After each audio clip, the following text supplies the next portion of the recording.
भारत का कनाडा को जवाब, नहीं तोड़ा कोई भी अंतर्राष्ट्रीय कानून। नई दिल्ली। सिख अलगाववादी हरदीप सिंह निज्जर की हत्या के बाद जारी राजनयिक विवाद के बीच कनाडा की विदेश मंत्री मेलानी जोली ने कहा कि राजनयिक छूट वापस लिए जाने की भारत की धमकी के बाद 41 राजनयिकों को बुला लिया गया है। राजनयिक को देश छोड़ने के लिए कहना सामान्य घटना नहीं है।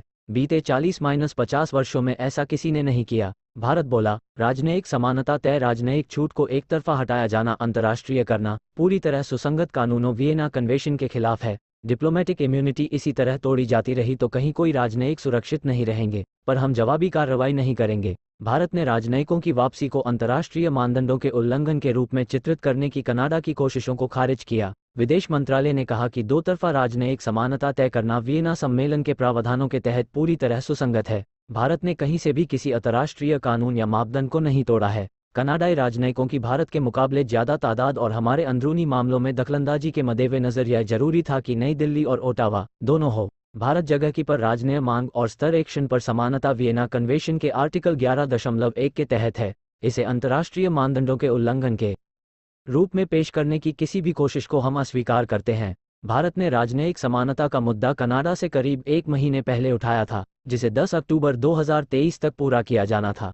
इस मामले से जुड़ी प्रक्रिया पर कनाडा के साथ बातचीत जारी थी और इस तारीख को 20 अक्टूबर तक बढ़ाया गया। ऐसे में कनाडा का इसे एक तरफा और मड़ा आरोप। कनाडा की विदेश मंत्री मेलिना जोली ने कहा कि राजनयिक को देश छोड़ने के लिए कहना वियना कन्वेंशन के खिलाफ है। कॉन्सुलेट सेवाएं रोकना एक तरफा फैसला। कनाडा ने चंडीगढ़, मुंबई और बेंगलुरु में अपने कॉन्सुलेट में सभी सेवाएं बंद करने का ऐलान किया। जिन कनाडाई नागरिकों को कॉन्सुलर मदद चाहिए वे दिल्ली स्थित हाई कमीशन जा सकते हैं या फिर फोन और ईमेल से संपर्क साध सकते हैं। सूत्रों के मुताबिक भारत ने कनाडा के साथ राजनयिक एनबीटीएस एन समझिए खबरों के अंदर की बात समानता यानी डिप्लोमेटिक पैरिटी का मामला ओटावा और नई दिल्ली के मिशन को लेकर उठाया था।